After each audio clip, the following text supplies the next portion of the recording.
a living constellation.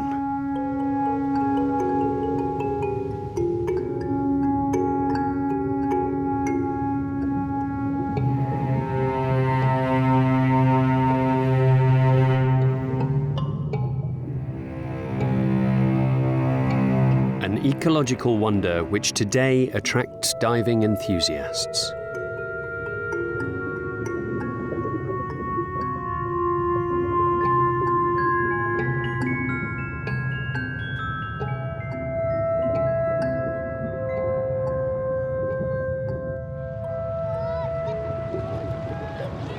The land of good people is starting to bring in tourism. It's a new venture for this country, which has been cut off from the world due to 25 years of war.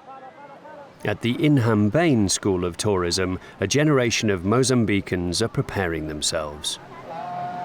Okay, so turtles, manta rays, whales, dolphins, whale sharks. These are the species which are specific to Tofu Beach. Today's English lesson is focused on underwater wildlife. So usually you hear shark, you think of some big fish attacking you. The whale shark is like a vegetarian, it's like your teacher. Doesn't eat anything, okay? Completely harmless.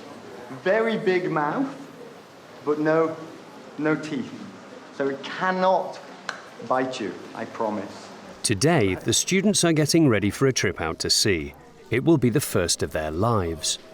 Well then, ladies and gentlemen, the time has come for us to go to Tofu and meet the whale sharks. The English teacher, Darren Clark, is a member of MAHA, an organisation which invites the region's inhabitants to discover the treasures of the sea.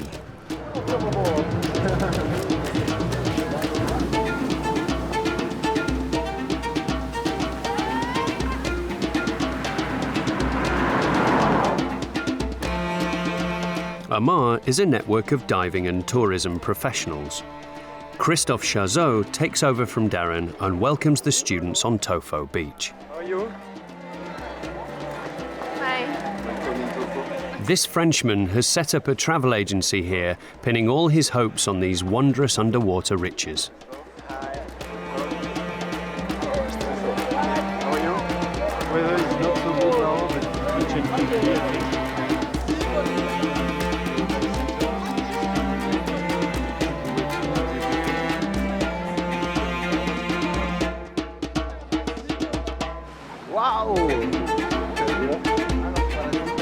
Today, MAHA is providing the students with what it would normally organise for tourists, a sea safari.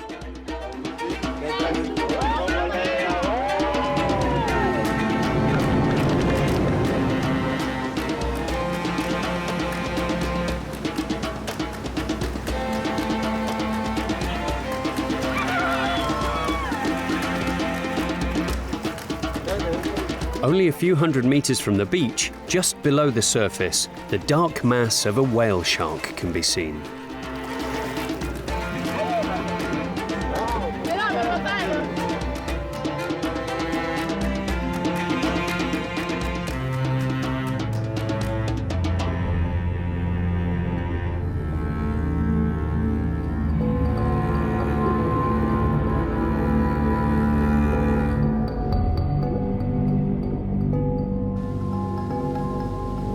The largest fish in the world come together in the waters off Tofu. Nobody knows exactly why, but it's a godsend for the Mozambicans. These creatures attract more and more admirers.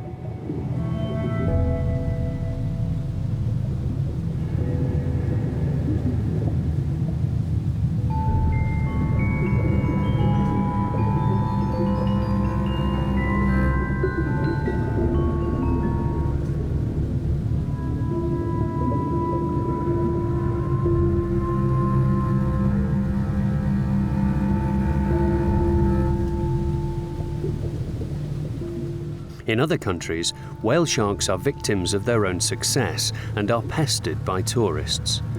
MAHA is hoping this face-to-face encounter will transform these young Mozambicans into future guardians of underwater life.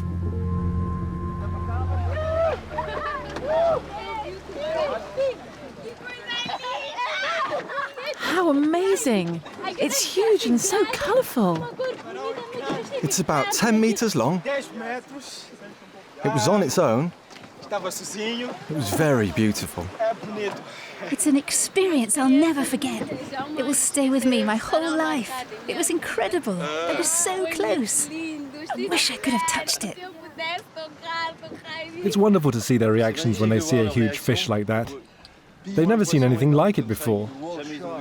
And the conditions weren't great today. I really didn't think we'd get to see that. I didn't even think they'd all get in the water. But they all saw it, which was great.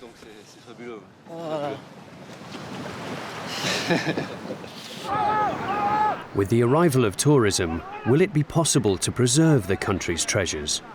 What type of tourism will Mozambique choose to offer?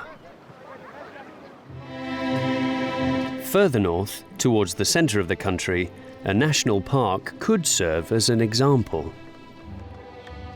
Gorongosa National Park is in the southern part of the Great Rift Valley, which runs part of the way down the continent.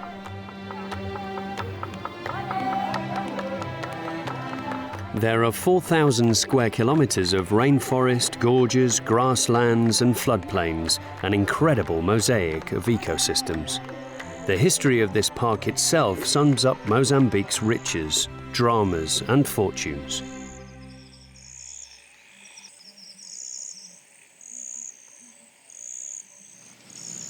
In the 1960s, Gorongosa was the jewel of southern Africa. Adolfo Macadona was the son of the park's director at the time. He grew up peacefully in what seemed like an animal paradise. I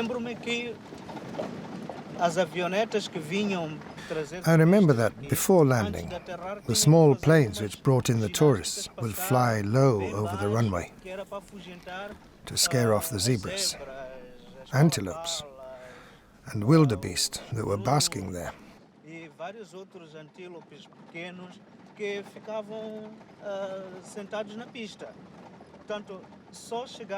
Even before arriving at the camp, you'd already get a great experience because of the abundance of animals. But the country was plunged into a war of independence, followed by a particularly bloody civil war. Gorongosa became a battlefield. After 25 years of violence, there were only about 100 elephants left in the park out of 2,000, and hardly any of the 500 lions, 2,000 impalas, 3,000 hippos, and 14,000 buffalo that lived there before. Called up by the army and finally discharged, the boy who grew up in Gorongosa Park returned there 28 years later. Everything had been destroyed. You can imagine how sad that made me.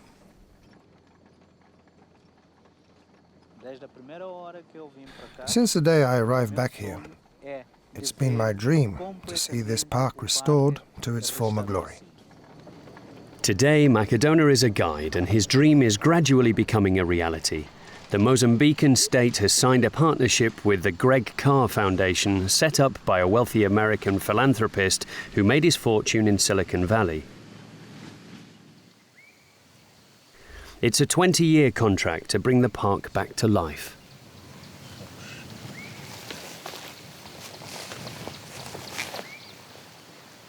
The soldiers have become gamekeepers, and their weapons now only serve to scare off dangerous animals and poachers.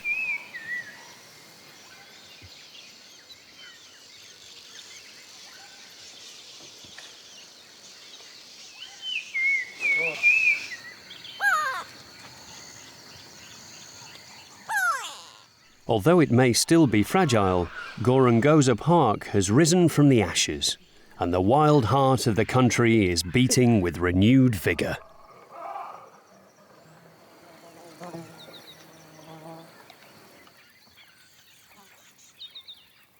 "250,000 people live around the park.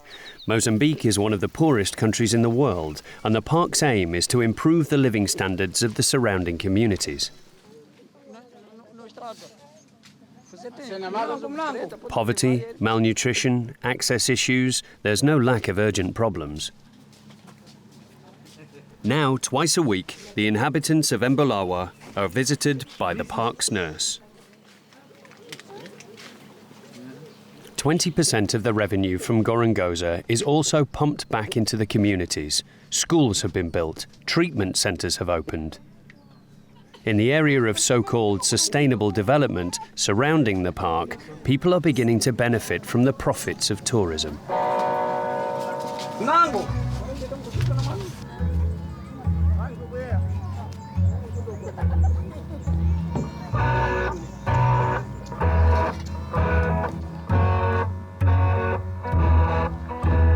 The Gorongosa brothers can indeed sing the praises of the park.